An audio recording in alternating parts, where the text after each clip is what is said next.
नमस्कार मंडळी. आज अक्षय तृतीया. अक्षय तृतीया विशेष आमरसपुरीचा बेत आपण आज आपल्या किचनमध्ये पाहणार आहोत. या दिवशी 3.5 मुहूर्तांपैकी हा एक दिवस मानला जातो. या दिवशी आपल्या घरातील जर कोणी कैलासवासी असेल तर त्यांच्या नावाने एक गण किंवा सवाष्ण जेवायला घातली जाते. तर इथे आपण आज आमरसपुरी कशी करायची हा बेत पाहणार आहोत. तत्पूर्वी वेदश्रीज किचन मराठीमध्ये आपले खूप खूप स्वागत आहे. तर पुऱ्यांसाठी लागणारी कणिक कशी भिजवायची हे आपण इथे पाहूयात.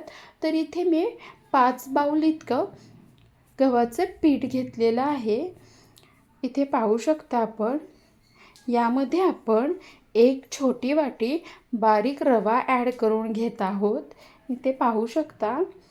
आता इथे आपल्याला चवीपुरतं मीठ ॲड करून घ्यायचं आहे. इथे पाहू शकता चवीपुरतं मीठ आपण ॲड करून घेतलेलं आहे. आता हे छान असं मिक्स करून आपण घेणार आहोत.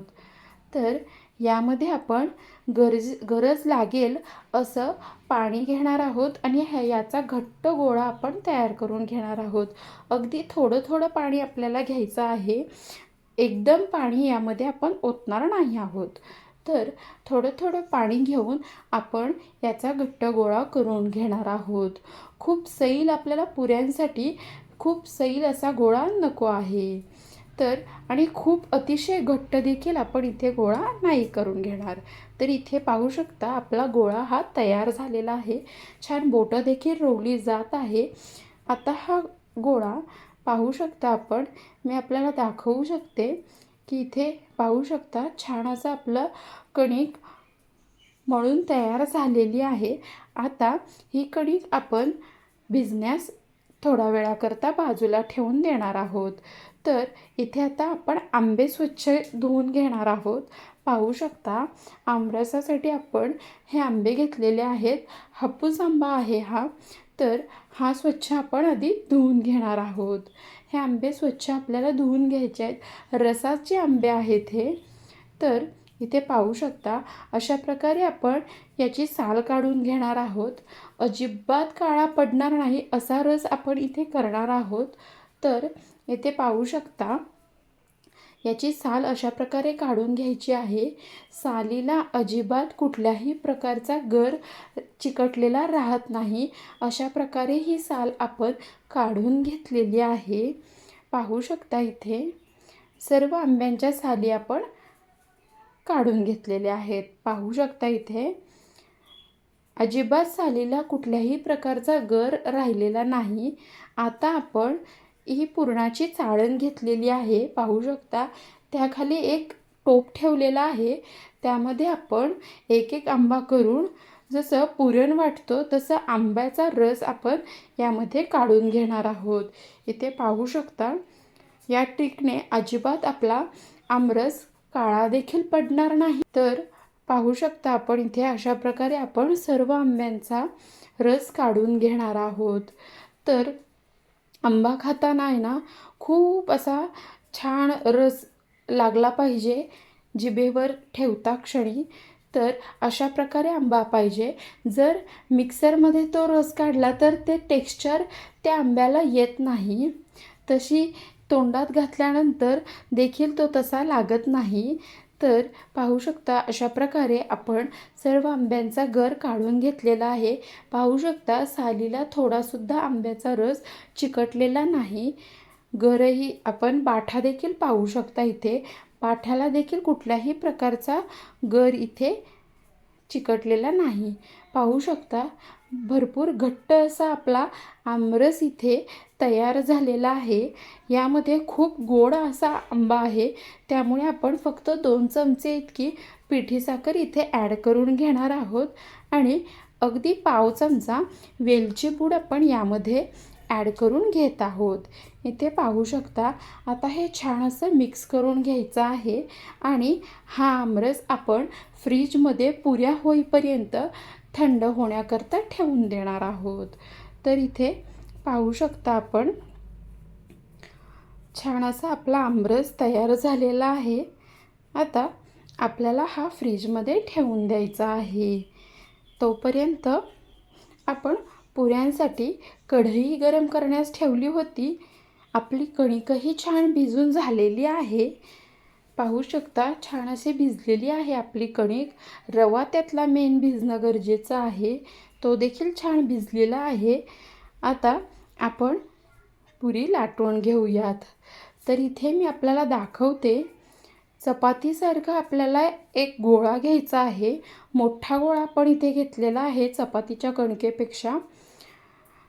आणि तो गोळा छान असा पिठात आपण बुडवून घेणार आहोत आणि मग त्याची लाटी लाटून घेणार आहोत.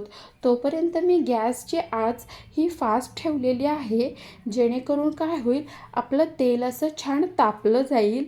आपल्याला गरम गरम तेलातच ही पुरी सोडायची आहे, जेणेकरून ती टम्म फुगली जाईल. तर इथे पाहू शकता छान अशी आपली मोठी चपाती लाटून तयार होत आहे. बरीच मोठी आपल्याला छान अशी चपाती पातळ असते. चपातीपेक्षा आपल्याला जाड इथे याची पुरीची लाटी ठेवायची आहे. तर इथे पाहू शकता एका वेळेला आपण साधारण 2-3 पुऱ्या काढून घेऊ शकतो. छोटे छोटे गोळे काढत बसल्यामुळे काय होतं की वेळखाऊ जास्त होते ती प्रोसेस. त्यामुळे आपण अशा प्रकारे ही पुरी लाटून घेऊ शकतो आणि झाकणाच्या मदतीने आपण त्या पुऱ्या काढून घेऊ शकतो.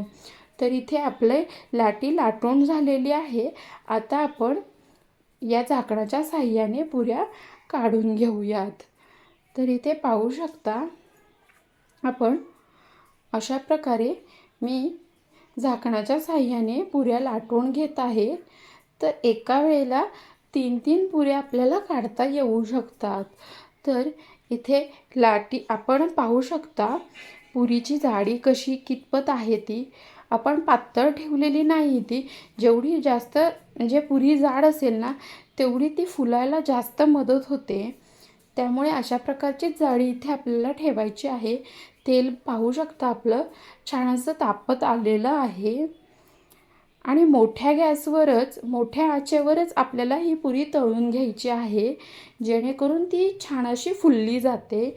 तर इथे पाहू शकता आपण छान अशी फुलायला ती मदत होते.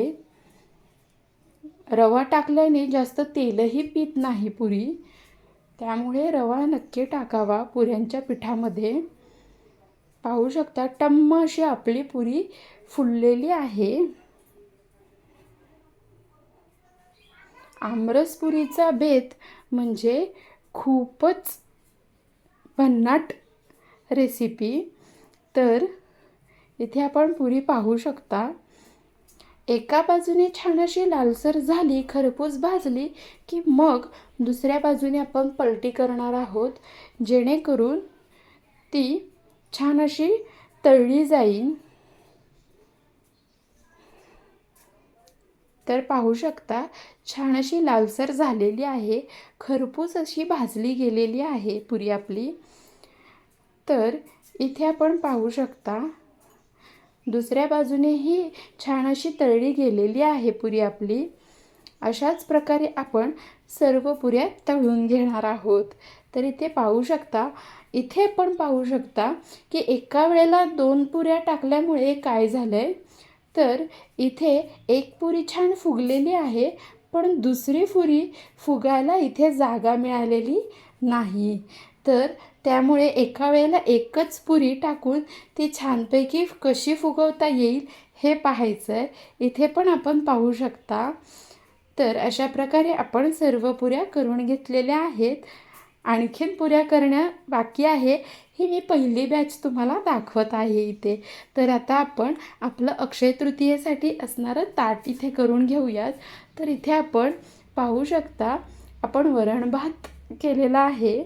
त्यावर छान असं साजूक तूप आपण टाकलेलं आहे. इथे आपण छोलेची भाजी केलेली आहे.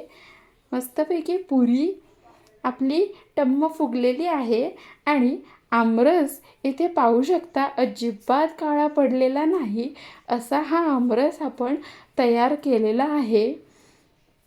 आपल्याला जर ही रेसिपी आवडली असेल तर नक्की लाईक करा, कमेंट करा, शेअर करायला विसरू नका. इथे पाहू शकता आपण अक्षय तृतीया विशेष आपलं ताट तयार आहे. छान अशी टम्म फुगलेली पुरी इथे पाहू शकता. अजिबात ही पुरी तेलकट नाही आहे. भजी आपण तयार केलेली आहे. कुरडई पापड तयार झालेला आहे. आपलं फिक्की डाळ इथे केलेली आहे. छोलेची भाजी आणि आमरस आपला तयार आहे.